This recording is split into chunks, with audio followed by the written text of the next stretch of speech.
Yeah, no, I just unfortunately met him just that one evening.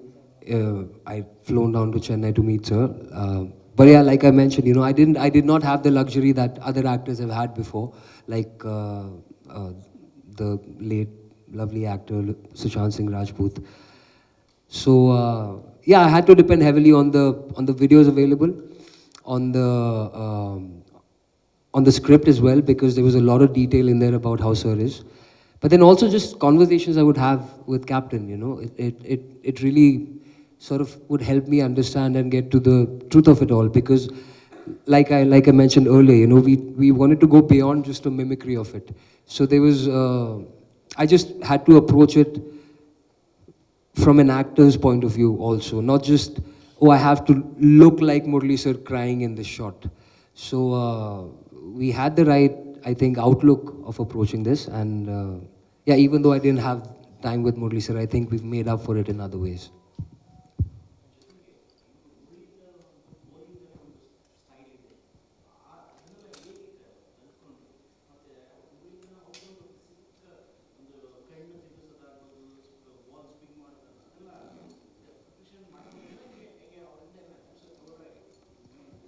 If I His guess right, you body asked about language body and all. language and the Yeah, action and how you everything. cooperate, what were your preparations? Right. So it's such an iconic action, right? It's legendary, and I mean, we were all scared of Sir when he used to, as a kid, because he would take so many wickets and he had this fierce look on his face when he would bowl, right?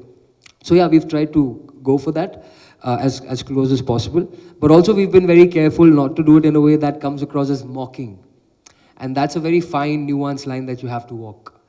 Uh, because it's so easy to make a caricature out of something like this, and so this is hopefully a very realistic sort of approach to it, instead of being gimmicky with everything. I just want to add one point to this. So throughout the shooting process, what we did is we created a look without too much prosthetic for audience to associate him as Murli. So we don't have to try and do prosthetic and make him exactly. If you had watched the trailer or the movie, you would have seen that he looks close to. So that was achieved. We made it very minimal and to make him very comfortable, because expressions becomes very difficult if we go for all the prosthetics and stuff. And even while acting, Swalpa mic volume ಜಾಸ್ತಿ what we did is we made it a point that he doesn't try to be exactly like Murli. So we said, okay, we are making a cinema. Now we have a story. Let's approach as if we are approaching a regular film. So you just have to keep in mind that this is his character and the emotion has to be carried forward. That's the most important thing. Surprisingly, what happened is after we shot everything, editing, everything is done, when people say, even his Murli sir's wife watched the film, said, oh, he looks exactly like Murli, he smiles like him, he stands like him, but that we didn't try to do that. That was very subconsciously done by him. So he's done a great job, but our focus was mostly to deliver the emotion of the scene properly and not to walk like Murli or see like Murli. That we didn't try to do. But somehow it happened that even his wife and family felt like he looked exactly like him. So we are actually, it's a coincidental thing. But I think it has worked out in a very subconscious level.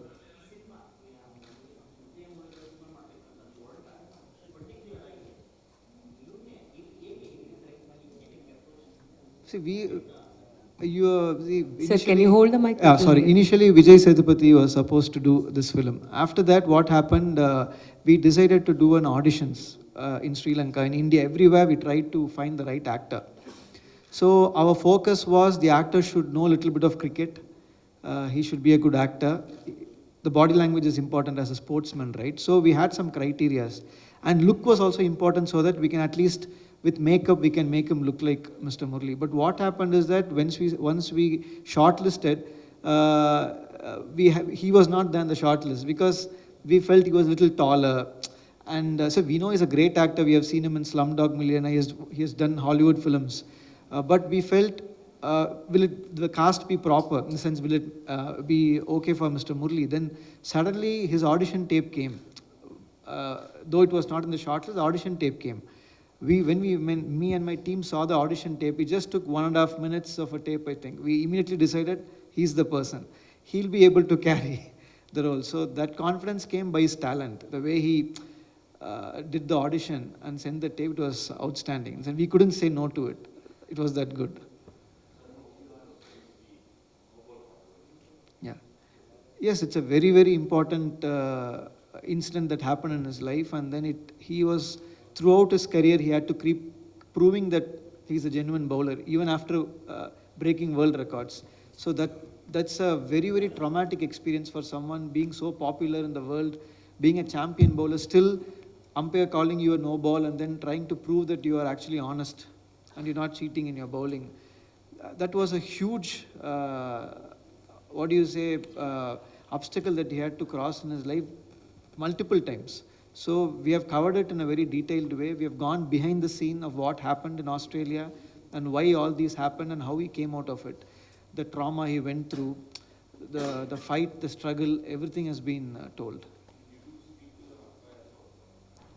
See, we couldn't directly speak to them, but we spoke to certain officials there in Australia and their team members and some of the Australian, the managers who were involved in that tour, and Australian players, some of them. So through them, we got the information of exactly what happened. So we have shown that in the film as well. Yeah. No, we didn't meet him.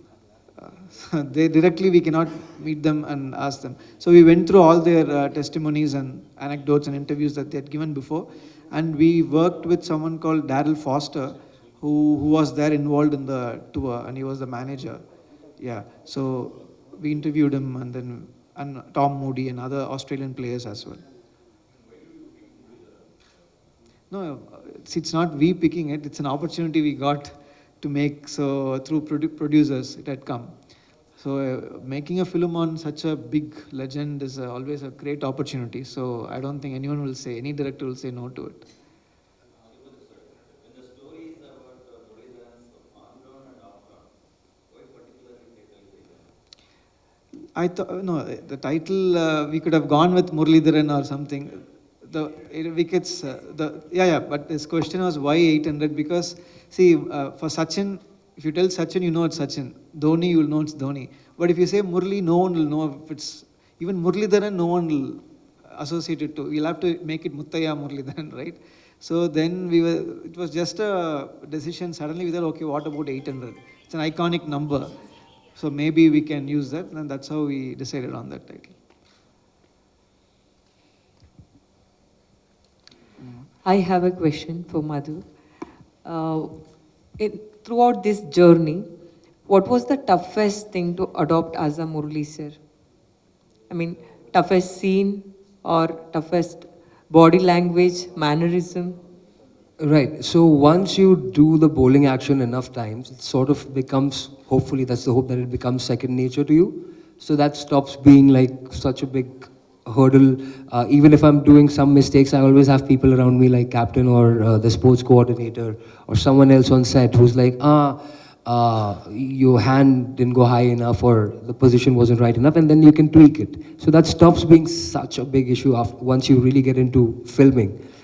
I think it's one of the biggest challenges, well, logistically, when we landed in Sri Lanka, just I think 3-4 days later the country erupted and there were so many protests everywhere. The country was going through a time of turmoil in terms of economic hardships and everything. People are having to stand in line for 2 days, 3 days just to get fuel in their vehicles.